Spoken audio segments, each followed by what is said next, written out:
bienvenue sur ma chaîne YouTube, Ça cocotte en cuisine. Aujourd'hui on va réaliser une nouvelle recette. Pour ça il nous faut un nouveau décor, tatam, un palier. Si vous n'en avez pas, ce n'est pas gênant, on peut quand même réaliser ce fameux gâteau. Et il faut également un invité de marque que je vous présente. Il s'agit de mon ami Coco le perroquet. Alors pourquoi Coco? Tout simplement, on va réaliser une tarte à la noix de coco. A tout de suite.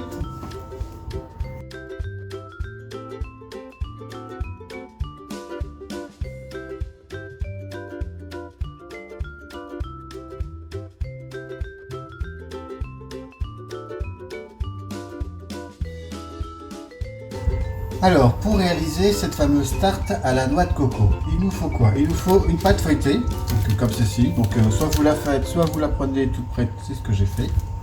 Ensuite, il nous faut un pot de crème, donc crème fraîche, épaisse. Ensuite, il nous faut 6 œufs, 4 et 2 qui font 6. Ensuite, il nous faut 150 g de sucre semoule. Il nous faut 200 g de noix de coco râpée. Moi, je l'ai prise toute prête. Ensuite, il nous faut un sachet de levure chimique, comme ceci. Et il nous faut 2 sachets de sucre vanillé, 1 et 2.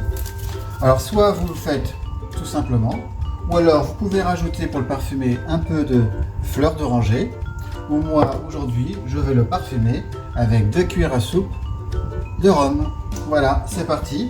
On aura aussi également besoin d'un récipient pour préparer notre pâte et d'un moule à tarte.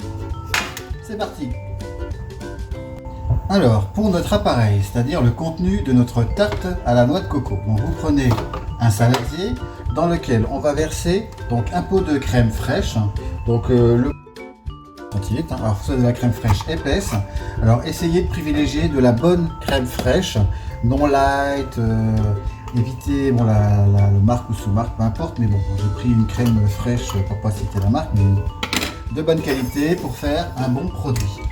Donc vous versez toute votre crème fraîche épaisse dans votre saladier. Voilà.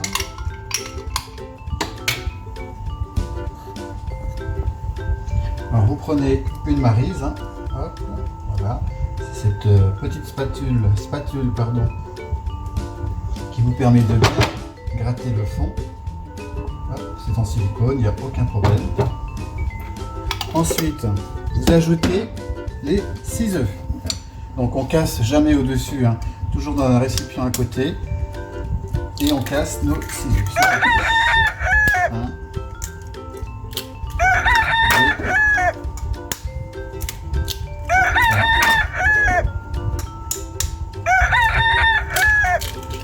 4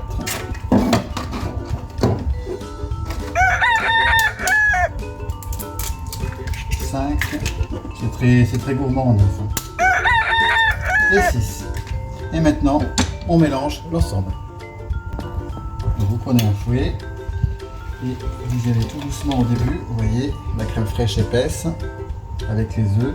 Il faut y aller doucement pour intégrer les œufs à la crème fraîche épaisse. Voilà. Une fois que ça commence à bien se mélanger, vous ajoutez à votre préparation votre sachet de levure en entier. Voilà. Vous mélangez pour intégrer la levure à toute la première préparation. C'est un gâteau très rapide, mais vous allez voir, il est excellent. Ensuite, on ajoute les 2 sachets de sucre vanillé. Donc, en voici un. Hop. On ajoute le deuxième.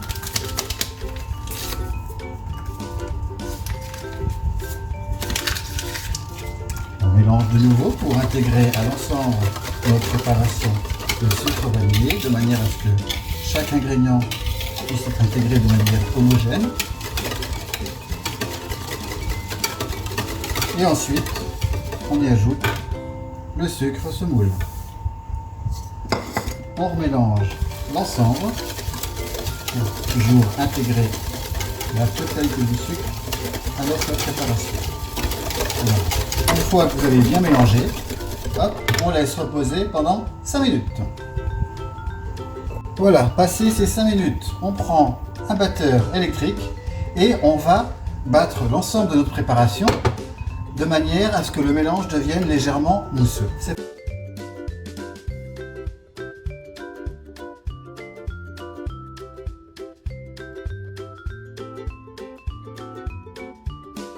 Voilà, ça fait à peu près 5 minutes. On a battu avec notre batteur électrique. Maintenant, on peut arrêter. On va ajouter donc la noix de coco râpée. On verse la totalité. Et on mélange. Alors là, ce coup-ci, on prend notre maryse de manière à pouvoir mélanger de manière délicate. Voilà. Pour intégrer, on fait voir, notre noix de coco à notre préparation qui a légèrement moussé. Alors vous allez voir, ça fait un petit peu l'aspect d'un entremets, pas citer de marque, hein. Et voilà, on dirait un entremets. Donc voilà. À l'issue, vous ajoutez, alors soit vous le laissez nature, on verse dans son moule et on fait cuire, soit vous ajoutez de la fleur d'oranger, alors vous en mettez une cuillère à soupe. Ou alors, vous mettez du rhum. Moi, je le fais au rhum aujourd'hui, donc j'ai mis 2 cuillères à soupe et on mélange. Alors, pourquoi plus de rhum que de fleur d'oranger? Parce que la fleur d'oranger est beaucoup plus parfumée et moi, c'est de la fleur d'oranger naturelle que j'ai ramenée de l'étranger et elle est très forte. Donc, il faut y aller tout doucement. Donc, une cuillère à soupe pour moi, ça suffira. Si vous l'achetez dans le commerce, si vous prenez la moins chère, vous pouvez mettre une cuillère à soupe et demi, mais pas plus que ça parfume assez. Donc là, j'ai intégré mon rhum à l'intérieur. On va pouvoir verser la préparation dans le moule. C'est terminé, on peut lancer à la cuisson. Alors, avant toute chose, avant de commencer, on doit préchauffer notre four thermostat 5, c'est-à-dire 150 degrés, de manière à pouvoir enfourner notre gâteau dès que la préparation sera terminée. Ensuite, on passe, étape numéro 1, on prend sa pâte toute prête, donc une pâte feuilletée, hop, on la défait, on garde le papier de cuisson qui est fourni avec, on déroule et on la met dans son plat, voilà, et on l'installe. Et puis on découpe le superflu de papier de cuisson qui se trouve tout autour. Donc voilà, j'ai découpé le superflu du papier de cuisson de la pâte feuilletée toute prête. J'ai bien étalé ma pâte à l'intérieur du moule. Maintenant, on peut passer à la préparation de la pâte qu'on met à l'intérieur de la préparation de l'appareil. C'est parti. Donc on reprend notre plat à tarte dans lequel on a mis tout à l'heure la pâte feuilletée.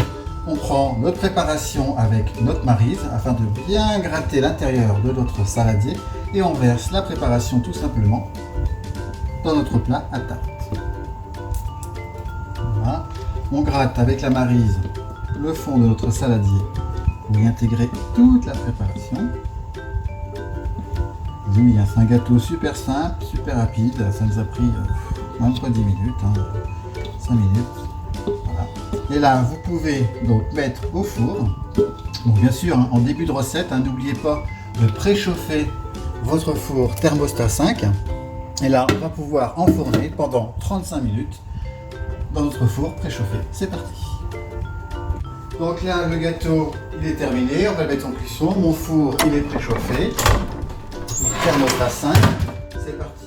Je prends mon gâteau. Je le mets au four. Et on peut lancer la cuisson. Avec ça, minuteur, 35 minutes. A tout de suite. 35 minutes à partir de maintenant. Et voilà, de retour après les 35 minutes de cuisson, notre gâteau est prêt. Regardez, il est tout beau, il est magnifique, notre tarte coco que moi j'ai parfumé au rhum. Donc je l'ai démoulé, je l'ai mis dans un plat à présentation. Maintenant, s'il vous reste de la noix de coco, eh bien il faut en mettre sur le dessus pour la déco. Donc moi personnellement, j'ai fait fondre légèrement au micro-ondes de la confiture d'abricot, dans lequel j'ai rajouté un petit peu de rhum. Et donc là, vous étalez assez rapidement votre confiture, donc au micro-ondes, ça l'a un petit peu liquéfié et donc ça va permettre à la noix de coco de se fixer légèrement sur votre gâteau. Voilà. Hop, une fois que vous avez étalé votre confiture, eh bien on va prendre notre noix de coco, voilà, tac, et on va décorer le dessus du gâteau. Hop, on prend son sachet et c'est parti. Donc moi j'ai essayé de mettre des copeaux de noix de coco pour la déco. Voilà.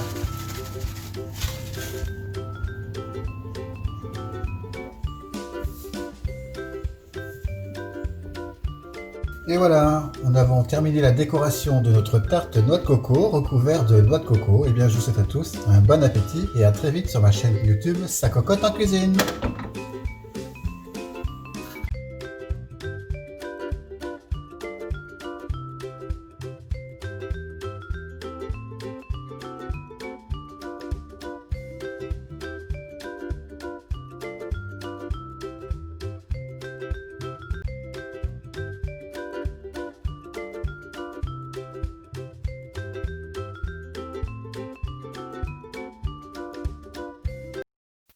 N'oubliez pas à appuyer sur le petit pouce pour mettre un pouce bleu si vous avez aimé la vidéo et pour m'encourager, à vous abonner à la chaîne et à cliquer sur la petite cloche pour recevoir une notification lorsque je poste des nouvelles vidéos. Ciao!